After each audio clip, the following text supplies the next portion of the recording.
Muito bom dia, amigos e amigas patriotas do Brasil, ou boa tarde ou boa noite, dependendo da hora que você vai assistir esse vídeo. Eu quero falar de um assunto que não tem tanto a ver com o momento de agora, mas tem a ver com a nossa vida no geral. E um pouquinho também com o que acontece agora, já que nos afeta todos os dias. Eu quero falar sobre a questão da nossa segurança contra a nossa privacidade. O que uma coisa tem a ver com a outra?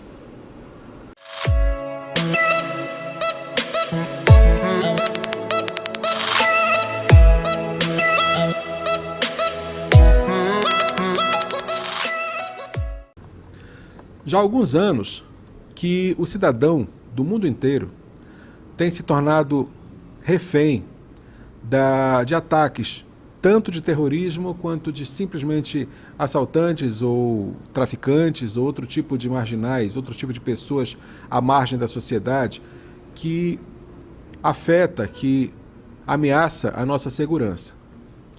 E essa segurança, ela tem se mostrado muito fraca, porque, por um lado, os governos de muitos lugares do mundo têm procurado desarmar a população, quer dizer, deixar a população indefesa, porque é mais fácil controlar uma população indefesa, né? Se um governo qualquer resolve se instaurar, como aconteceu na Venezuela, por meio da força, oprimindo o povo, fazendo o povo ficar realmente debaixo das rédeas deles, um povo desarmado, indefeso, é muito mais fácil de se controlar. É muito mais fácil de se manter as rédeas curtas. Um povo armado que tem condições de se defender é muito mais difícil, porque esse povo pode se insurgir contra esse governo tirano, porque esse povo tem um poder bélico, tem um poder nas mãos. Então a maioria dos governos que tem essa intenção, esse viés mais totalitário, tem desarmado a população. E esse desarmamento da população faz com que nós sejamos totalmente dependentes da segurança que é pública, das polícias, né? Da polícia civil, da polícia militar, da polícia do exército, das forças nacionais, das forças armadas em geral. Eu sempre declarei, eu sou um apoiador de primeira hora de todas as polícias e forças armadas. Para mim, eles são importantíssimos. Devem sempre estar armados, nada de polícia desmilitarizada, nada de desarmar polícia. Eles têm que ter poder de defesa e de ataque para defender a sociedade. Não tiro em maneira nenhuma, em momento algum, eu tiro o mérito e a importância deles. Mas como eu já disse no vídeo anterior, eles não são Deus. Eles não têm as características de Deus de serem onisciente, onipotente e onipresente. Deus está em todos os lugares, pode fazer todas as coisas e sabe de todas as coisas. A polícia não. A polícia só está no local onde ela for alocada para estar, onde ela for determinada para estar. Os outros lugares que não estiverem nesse planejamento, a polícia não vai estar. Ela pode estar num quarteirão e o quarteirão seguinte não tem nenhum guarda, não tem nenhum policial. A polícia só sabe o que chegar até o conhecimento dela. Por melhor que seja a investigação, uma coisa que seja escondida dela pode ficar em oculto, já que ela não é onisciente. E ela não é onipotente, ela não pode fazer todas as coisas. A prova disso é que tantos policiais morrem nas mãos dos marginais, porque eles não são onipotentes, eles são seres humanos. Então eu não tiro de maneira nenhuma a importância e a necessidade das forças policiais, das forças de segurança no geral. Mas não são o suficiente, não são 100% eficientes, pelas limitações lógicas de seres humanos. Então essa segurança que tentam nos fazer sentir que ela existe, ela nunca vai ser total por causa justamente das limitações que nós somos atendidos e servidos por seres humanos. Como poderia ser melhor essa segurança? Se cada um pudesse se defender para poder auxiliar ao que a polícia já faz. Não para substituir, de forma alguma. mas para poder ser mais um auxílio, para que o marginal, para que o malfeitor não se sentisse tão seguro de poder fazer a coisa tão sem resistência, de tão seguro que não teria punição depois. Porque a impunidade é muito mais perigosa do que a violência. Então, por esse lado, a segurança tem sido uma coisa muito forte nos últimos tempos, não só a nível de Brasil, mas a nível do mundo inteiro. Então, como fazer para essa segurança ser sentida de uma forma mais eficiente, já que a polícia não é onipresente? Aumentando a vigilância. Essa vigilância, já que não pode se contratar um policial, um guarda, um oficial para cada cidadão, essa segurança se faz por forma eletrônica. Câmeras nas ruas, câmeras nos carros, drones sobrevoando cidades e muito mais que a gente possa reconhecer. Isso já havia sido profetizado desde os anos 50, dos anos 1950, 1940, aproximadamente, no famoso livro 1984. Porque lá foi prevista uma sociedade totalmente vigiada pelo Grande Irmão. Só que essa vigilância que o Grande Irmão representava, que é o Big Brother, que hoje você tem programa de televisão com este nome, porque são pessoas vigiadas por câmeras todos os tempos, 24 horas por dia. Isso foi o que o George Orwell colocou na obra dele, em 1984, que todos os cidadãos seriam seguidos por câmeras em todos os lugares que fossem, nas ruas e dentro de casas também, na chamada teletela, que é como se fosse um aparelho de televisão dentro da sua casa, onde você seria vigiado na sala, no banheiro, na cozinha, em todos os lugares, dentro da sua própria casa, pela teletela, e nas ruas, pelas várias câmeras e teletelas distribuídas pelas ruas, e você não teria um momento sequer de privacidade. E esse é o tema central do filme, do livro, que também foi feito filme, 1984. Essa falta da privacidade em nome da segurança. Aí está a ligação de uma coisa com a outra.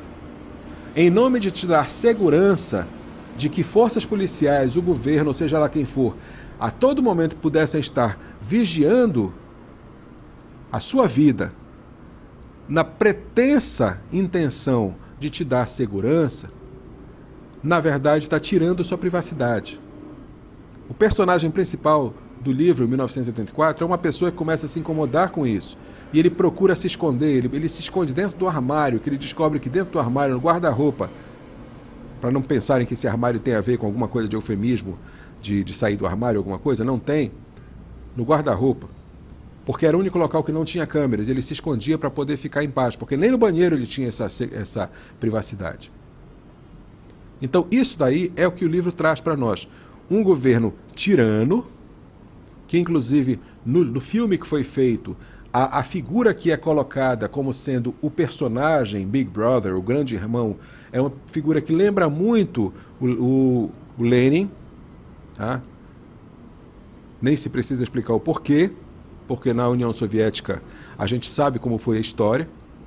Então no filme colocaram um personagem muito... Até porque o filme era americano e foi feito em tempo de Guerra Fria. Então está bem justificado isso.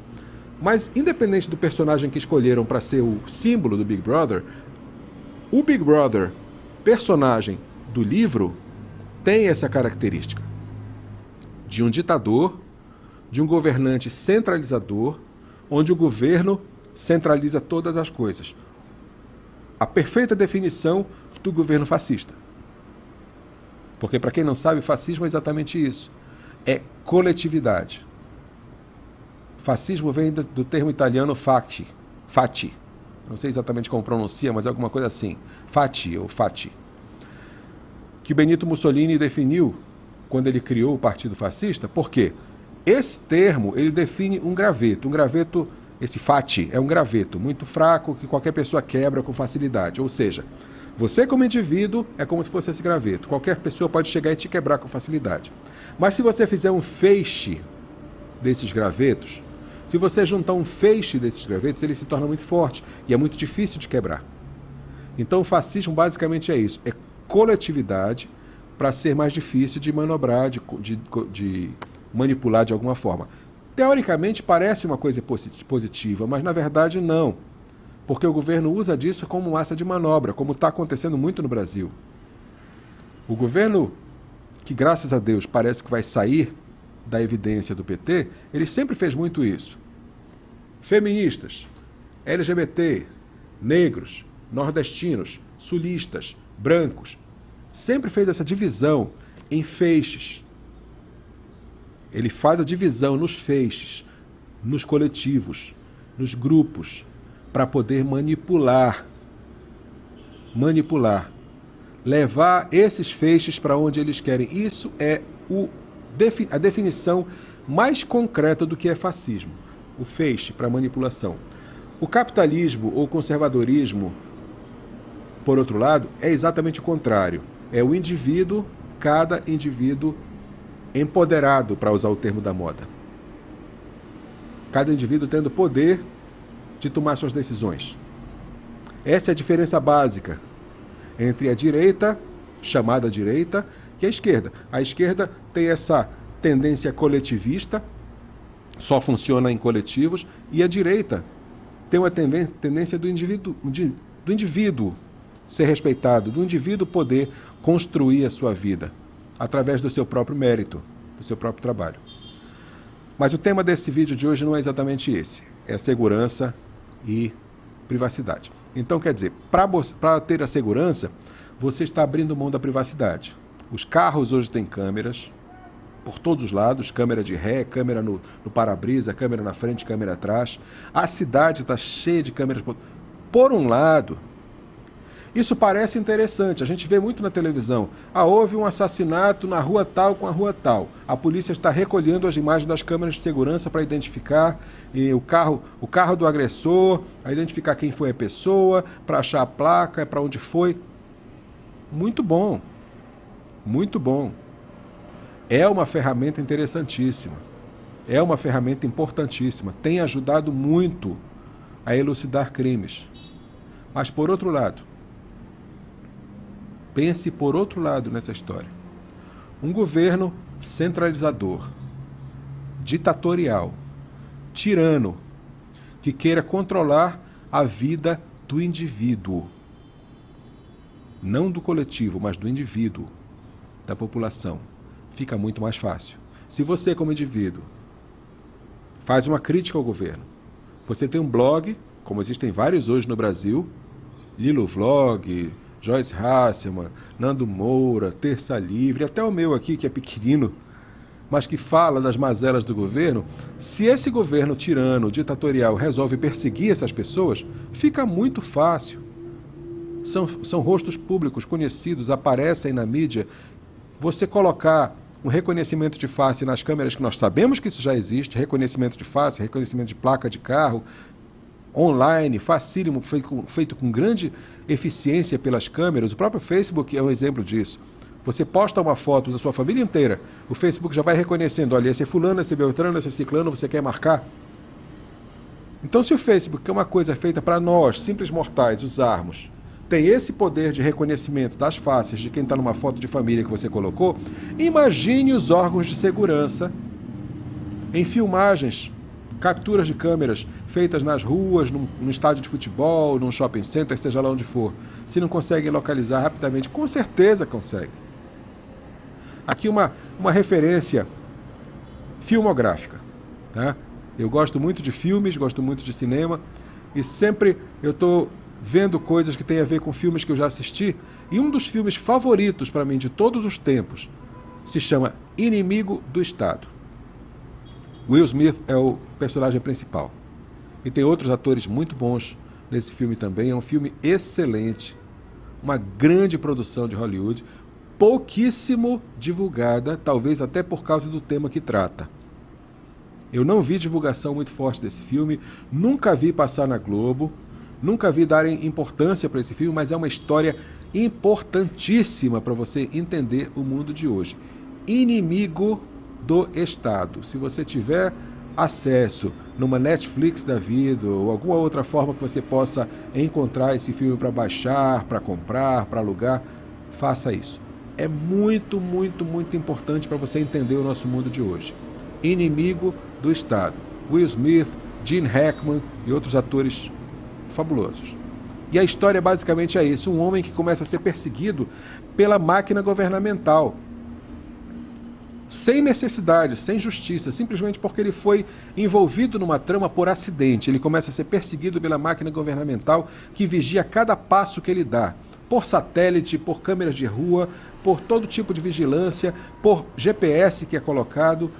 Uma série de coisas são feitas, colocando em evidência a NSA, né, a Empresa Nacional de Segurança Americana, que é a empresa especializada em fazer isso, o órgão de investigação especializado nisso nos Estados Unidos, e a NSA é basicamente quem coordena toda essa ação. Aliás, não a NSA, mas um órgão, uma agência de investigação mais secreta que a NSA, que faz coisas ainda mais aprofundadas. Mas veja o filme que você vai entender melhor.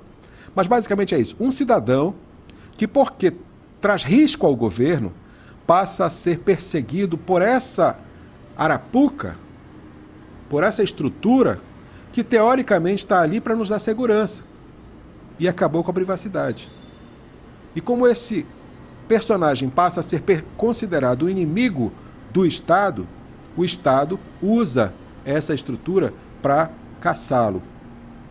E não só caçar, mas para destruir a vida dele, por completo. Conta de banco, a reputação, tudo. Porque nós sabemos que o Estado teria poder para isso se quisesse. E alguns fazem. Então esse filme mostra bem o que aqui na nossa realidade está se tornando hoje. A gente está se tornando prisioneiro dentro da nossa casa, prisioneiro dentro da nossa empresa, dentro de qualquer lugar que a gente esteja. A gente pode estar num shopping center, numa praça, e ali nós estamos prisioneiros. Sem barra de ferro, sem jaula, sem grade, mas com a prisão da vigilância. Serve para a nossa segurança? Serve. É bom por isso. Serve porque nós sabemos que se alguém chegar e nos atacar, vai estar sendo filmado e alguma coisa pode ser feita. Mas não nos esqueçamos que os governos podem ser tiranos, podem ser despóticos, muitas vezes. E alguns são. E que podem usar isso contra nós. Uma coisa me chamou muita atenção, que por isso que eu quis fazer esse vídeo, que é, preste muita atenção nessa parte. Preste muita atenção nessa parte. Tá? Porque eu acho que é o que nos atinge como brasileiros mais profundamente. Eu gosto muito de assistir filmes e séries, como eu já falei, né? E tanto nos filmes quanto nas séries, quando existe uma investigação e que colhem impressões digitais nos lugares que estão investigando, vão lá e coletam. Não, você vê isso no CSI, NCIS, Criminal Minds, várias séries de investigação, que eu gosto muito delas. E uma das coisas que se faz, todas as polícias fazem, é coletar as impressões digitais. E nos Estados Unidos, nas séries pelo menos, acontece uma coisa interessante. Coletou a impressão digital, vai para o sistema informatizado das polícias. Eles chamam de AFIS, se não me engano. É uma sigla, AFS, AFIS. Não lembro exatamente o que significa essa sigla. Mas o que acontece nas séries? Às vezes dizem, olha, não está no sistema essa digital. Quando está no sistema, é porque a pessoa já foi presa algum dia e na prisão tiraram as digitais da pessoa. Ou quando a pessoa já é funcionário público, porque a empresa pública que ela trabalha pegou as digitais. Ou quando já foi militar, que na instituição militar tiraram. Mas existem situações específicas onde eles encontram essa digital nos bancos de dados, para identificar a pessoa. E em algumas situações eles não encontram a digital. A pessoa não está cadastrada em lugar nenhum. Nem digital, nem foto, nem nada. O TRE, ou melhor dizendo, o TJE, Tribunal de Justiça Eleitoral, juntamente com STE, que é o Superior Tribunal Eleitoral, e os órgãos eleitorais do Brasil inteiro fizeram um recadastramento onde os 10 dedos das nossas mãos foram cadastrados. A nossa foto ficou registrada, o nosso telefone foi colocado ali, o nosso endereço foi colocado ali. Gente, um governo que queira te perseguir tem hoje em dia a faca, o queijo, o prato, o pão, o garfo, a vontade de comer, tudo nas mãos. Ninguém tem como se esconder de um governo. Não estou dizendo que a gente queira se esconder, Mas e se o errado da história for o governo que estiver perseguindo a população de bem, como acontece na Venezuela, na Coreia do Norte, na Nicarágua, em tantos lugares que os governos são ditadores, são tiranos, são despóticos? Como se esconder de um governo que tem plenos poderes a esse ponto? Eu não sei dizer quantos dos membros de PCC e facções criminosas se passaram pelo recadastramento biométrico. Agora, como eles querem votar nos candidatos que eles apoiam, é bem provável que eles tenham passado também, para poder votar no candidato que eles apoiam. Hoje nós sabemos qual é, nessa eleição agora que tem 2. Nós sabemos qual é o lado apoiado por eles. Mas o fato é, esse banco de dados nas mãos do governo é uma arma mais poderosa que uma bomba atômica, que nós demos de bandeja, de presente, para o governo. Eu espero que nós não venhamos a nos arrepender dessa facilidade toda que nós entregamos nas mãos deles. Um governo que se nega a nos fornecer um voto impresso, com lei aprovada, determinando que fosse feito assim, por causa do custo. E gasta 10 vezes mais do que isso para recadastrar as suas digitais e a sua foto e todas as informações a seu respeito.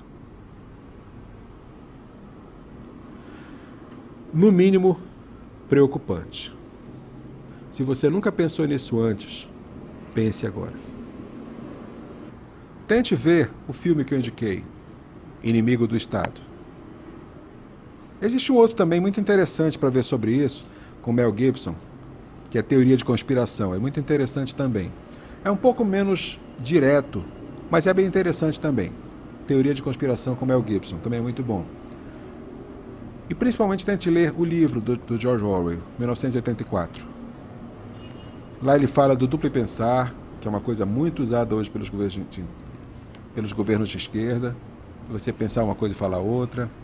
Fala sobre novilíngua, que é uma coisa de você mudar os termos que você fala, como, por exemplo, chamar aborto de direito das mulheres, meu corpo, minhas regras, como mudar termos para chocar menos a população, essa chamada novilíngua, né?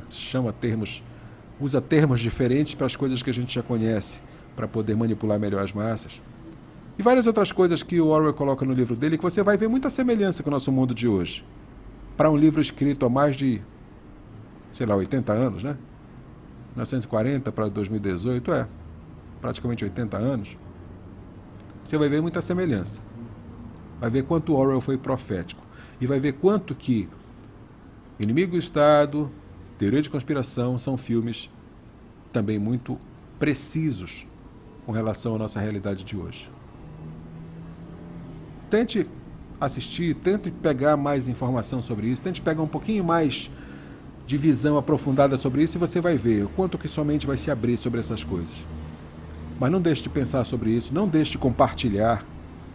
Não deixe de compartilhar com as pessoas que você conhece, que você percebe que ainda estão envolvidas nessa Matrix, que ainda estão sendo enganadas por essa armação desses governos. Não deixe de compartilhar. E não deixe de se inscrever no canal. Não é porque eu estou querendo ganhar dinheiro do Google, não. Não é por causa disso, não. O YouTube nem paga tanta coisa, eu não estou tão de olho nisso aí, não. É mais para você poder saber quando sair vídeo novo, que é muito bom, para você poder acompanhar. O sininho de notificação também é muito bom. E a curtida. Basicamente, o que ela serve é para a gente poder tentar ver se o nosso vídeo tem mais relevância, se mais pessoas ficam sabendo que ele existe, e a gente poder chegar a mais pessoas. E principalmente, comente. Comente suas dúvidas, comente sua opinião, comente suas participações, suas colaborações com as coisas que você sabe sobre o assunto. Eu vou procurar ler todas as colaborações, todos os comentários, responder a cada um deles na medida do possível. Continuem de olho no que rodeia você. Continuem atentos, porque o grande irmão está atento a você. Ele está de olho em você. Valeu. Até a próxima.